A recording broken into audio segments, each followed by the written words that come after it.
नमस्कार किसान भाइयों, स्वागत है आप सभी का फिर से एक बार हमारे एनिमल लवर यूट्यूब चैनल पे। तो आज हम आपको बताने वाले हैं कि हम अपने पशुओं के दूध को कैसे बढ़ा सकते हैं। मेरे किसान भाइयों, दूध बढ़ाना बहुत ही आसान है, लेकिन कुछ उसमें केयर करना पड़ जाता है। अक्सर आपने देखा होगा कि हमारे पशुओं का दूध घट जाता है और हमारे पशुपालक परेशान हो जाते हैं। पहले उनकी पशु जो है कि 8 से 10 लीटर दूध करती थी, अभी के डेट में 4 से 5 लीटर करती है। ये देखने को समस्या मिलता है, लेकिन क्या इसका समाधान है? तो बिल्कुल देसी तरीका एकदम है। आप इसको अगर इस्तेमाल करते हैं तो 5 से 6 दिन में ही रिजल्ट आपको देखने को मिल जाएगा। लेकिन अगर आप महंगे महंगे दामों के कैल्शियम पिलाइएगा तो ये तो पहले लाभप्रद होता है, लेकिन लास्ट में इसका दुष्प्रभाव भी बहुत ज्यादा होता है। और दूध जो है कि जब तक पिलाइएगा तब तक दीजिएगा, तब तक देगा आप पशु दूध, और उसके बाद बंद कर दीजिएगा तो फिर उसके बाद दूध भी बंद हो जाएगा देना। तो मान लीजिए कि 1000 का कैल्शियम आप 1 महीना में पिलाते हैं, तो उससे कितना आपका दूध, जितना कमाइएगा नहीं उतना जो है कि आप कैल्शियम में इन्वेस्ट कर दीजिएगा। इसीलिए जो है कि पशुपालकों के लिए देसी फार्मूला सबसे बेस्ट है। तो चलिए चलते हैं और आपको हम बताते हैं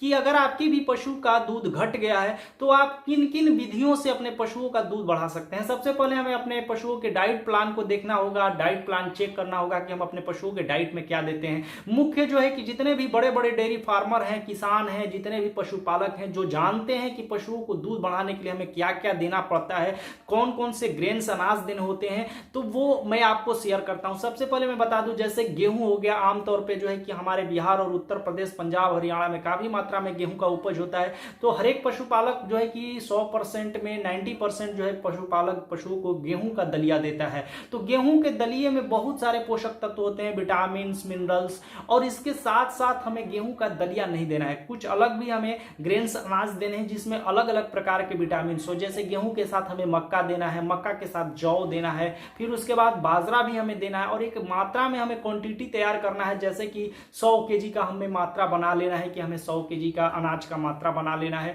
25-25 केजी का बना लीजिए, ऐसे करके 25 केजी का गेहूं, 25 केजी बाजरा, 25 केजी मक्का, और दोस्तों आप जौ 25 केजी ले लीजिए, और ये 100 केजी का आपका एक तरह का अनाज हो गया। चारों को अच्छे से जो है कि मशीन में कुटवा लीजिए, छोटा छोटा टुकड़ा करा लीजिए। अब ये तो हो गया दाना, दलहन और जो अनाज हो गया। अब आते हैं जो है कि हम थोड़ा सा इसके खल्ली में। तो खल्ली में हमें क्या करना है कि जो क्षेत्र में आप रहते हैं, जैसे आपके यहाँ कॉटन सीड्स जो है, बिनोला खल काफी सस्ता होता है, तो आप कॉटन सीड्स अपने पशुओं के जो है कि चारे दाने में इस्तेमाल करें। उसी में 10 केजी आप जो है कि कॉटन सीड्स मिला दें जो आपने बनाया अनाज का।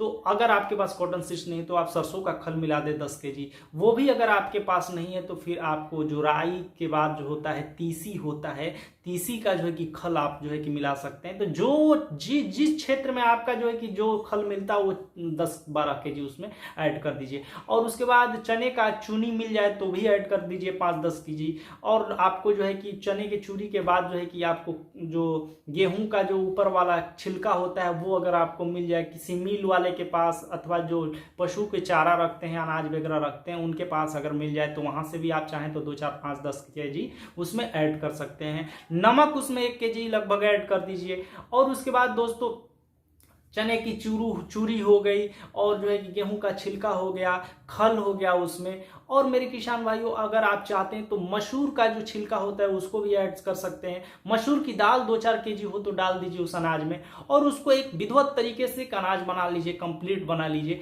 अब क्या कीजिए कि जब भी आप अपने पशुओं को चारे दाने के साथ अनाज देते हैं तो आप इसको पका कर दें। पका के देने के बाद दोस्तों क्या होता है कि उसमें जो है कि पाचन जो होता है, हमारे पशुओं का जो डाइजेशन होता है वो खराब नहीं होता, अच्छे से जो है कि पशुओं का पच जाता है। लेकिन कुछ विषयों में पशुपालक क्या करते हैं कि दूध अधिक मात्रा में बढ़ाने के लिए कच्चा भी देते हैं। ये भी फार्मूला बहुत बढ़िया है, आप कच्चा दे सकते हैं 12, लेकिन उसके लिए 12 से 14 घंटा पानी में भिगोना पड़ता है। जैसे शाम को आप 20 लीटर पानी ले लीजिए, आप 14-15 लीटर जितना हो सके अनाज आप जो है कि उसमें 1 केजी डाल दीजिए, अच्छे से वो पानी में मतलब पूरे भिगो दीजिए, फूल जाए तो 12 घंटे के बाद सुबह में अपने पशुओं को वो खिला दीजिए। तो उससे क्या होता है कि वो जो पकाते हैं तो उसमें बहुत सारे न्यूट्रिएंट, माइक्रो न्यूट्रिएंट और विटामिन जो है कि खत्म हो जाते हैं, मर जाते हैं, और उसमें जो है कि बरकरार रखते हैं।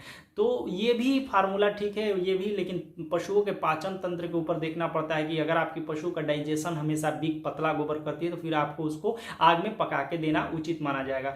और 1 kg उसमें डाल दीजिए अनाज, आग में जब पका रहे हैं तो पानी 2, 4, 5 लीटर डाल के अनाज 1 kg डाल के उसको पका लीजिए, और उसमें कम से कम 200 से 250 ग्राम गुड़ डाल दीजिए। अगर हो सके तो उसको गुड़ डाल के अच्छे से जो है कि अपने पशुओं को चारे दाने में लगा के और उसको खिला दीजिए। और अपने पशुओं को इसके साथ साथ मिनरल मिक्सचर अवश्य दें। मिनरल मिक्सचर क्या होता है कि आपके पशुओं के प्रत्येक जो है कि शरीर में मिनरल्स की जो कमी होती है, मिनरल यानी कि बहुत सारे ऐसे भी पोषक तत्व होते हैं जो कि हमारे पशुओं के शरीर में कमी हो जाते हैं, और वो पोषक तत्व हमारे जो है कि अनाजों में नहीं मिल पाते हैं, जैसे vitamin A, vitamin B complex, vitamin 2, vitamin A B, ये सब जितने भी होते हैं, A B C D vitamin, लीजिए हर मतलब अनाज में उतना नहीं पाए जाते। तो आप जो है कि इसको अपने जो है कि नज़दीकी पशु चिकित्सा केंद्र से आप मिनरल मिक्सचर खरीद के लाइए, और अपने पशुओं को 20 से 25 ग्राम जो है कि आप अपने पशुओं को प्रत्येक दिन जो है कि मिनरल मिक्सचर उन्हीं दाना दलिया के साथ आप ऐड करके देखिए। और हफ्ते में 3 दिन सरसों जो है कि तेल जो है कि अवश्य पिलाइए, सरसों का तेल।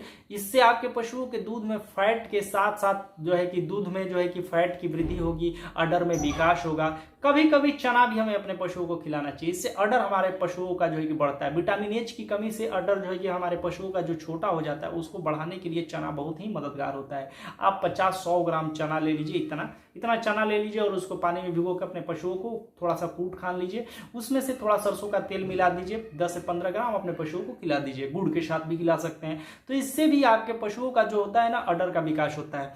और मेरे किसान भाइयों, दूध बढ़ाने के लिए और क्या है कि दूध बढ़ाने के लिए आप अपने पशुओं को जो है कि पानी का अवश्य इस्तेमाल करें, अपने पशुओं को पानी पिलाएं। आप देखे होंगे कि जब भी आप दूध लेते हैं तो दूध में कम से कम जो है कि हमारे 78% या 77% उसमें जो है कि वाटर होता है, और बाकी 13-14% ही उसमें जो है कि विटामिन होते हैं, फैट होता है दूध में। तो आप समझ सकते हैं कि दूध का निर्माण जो है कि पानी से ही होता है। अगर आपके पशुओं के शरीर में पानी की कमी होगी तो दूध का निर्माण रुक जाएगा, और ज़्यादा जो है कि दूध नहीं दे पाएगी। बहुत सारे पशुपालक ये भी करते हैं कि अपने पशुओं को जो है कि दूध, जो छोटे पशुपालक हैं जिनकी गाय 3 से 4 kg देती है, वो अपने पशुओं को पानी कम पिलाते हैं। इसका यही वजह होता है ना कि वो चाहते हैं कि दूध में अधिक से अधिक मात्रा में फैट इंक्रीज हो, लेकिन ये पशुओं के लिए बहुत ही नुकसानदायक होता है। आपकी पशु जो है कि इससे बीमार पड़ सकती है, उनके शरीर में डिहाइड्रेशन हो सकता है। तो मेरे किसान भाइयों, पशुओं को पानी अधिक से अधिक मात्रा में पिलाएं पशुओं के दूध उत्पादन करने के लिए। और उसके साथ साथ आप जो है कि चूने का भी प्रयोग कर सकते हैं, जो गेहूं के दाने के बराबर जो होता है चूना आप ले लीजिए, और पानी 20 लीटर पानी में उसको मिला दीजिए, और फिर देखिए कमाल, आपकी पशुओं के शरीर में कैल्शियम की कमी कभी नहीं होगी, और आपको महंगे महंगे दामों के कैल्शियम खरीदने की आवश्यकता भी नहीं पड़ेगी। और एक बात मैं आपको बता दूं, हरा जो है कि चारा आप जो है कि कम से कम 50 से 60% रखें। हरा चारा जो क्या होता है ना, सूखा चारा आप बहुत ज्यादा देते हैं, जैसे 25% आपने अनाज दिया और सीधे 50 से 60% आपने सूखा गेहूं का भूसा या पुआल का कुट्टी आपने दे दिया। हरा चारा ग्रीन फीड आप दे ही नहीं पाते हैं। तो मैं आपको बता दूं कि जो हरा चारा होता है, ग्रीन फीड होता है, उसको कम से कम 60% रखें। इससे फायदा क्या होता है, दूध के साथ साथ आपके दूध में फैट की भी निर्माण होती है पशुओं के शरीर में। तो ये सब सारी चीजें आपको कोई बताने वाला नहीं है। जो मैं आपको बातें बताया हूं, इसको एक बार नहीं 2 बार वीडियो देख लीजिए, हो सके तो दिमाग में नोट कर लीजिए, और इन तरीकों से अगर अपने पशुओं को आप खिलाते हैं तो आपके पशु का शरीर भी स्वस्थ रहेगा, आपकी पशु कभी बीमार नहीं पड़ेगी, और दूसरी बात, आपके पशुओं का हेल्थ के साथ साथ दूध भी इंप्रूव होगा। तो दोस्तों, मेरे किसान भाइयों, पशुपालकों, मुझे आशा है कि मैंने जो आपको बातें बताई है पूरी तरह से आपको समझ में आ गई होगी। अगर समझ में आ गए होंगे, अगर आप चैनल पर पहली बार विजिट किए हैं तो चैनल को सब्सक्राइब कर लीजिए, और घंटे वाले जो बेल हैं ध्यान से नोट कीजिए। जो बहुत सारे ऐसे सब्सक्राइबर हैं मेरे की जो घंटे वाले बेल है उसको दबाते नहीं है, तो वो दबा लीजिए। अगर आप नहीं दबाए हैं तो एक बार फिर जाके देख लीजिए, चेक कर लीजिए कि क्या ऑल पे आपने क्लिक किया है, और उसके बाद नोटिफिकेशन दबा लीजिए कि हर वीडियो का नोटिफिकेशन आपको मिलता रहे। वीडियो देखने के लिए धन्यवाद। फिर मिलते हैं आपको नेक्स्ट वीडियो में नेक्स्ट टॉपिक के साथ। तब तक के लिए इजाजत दीजिए। राम राम।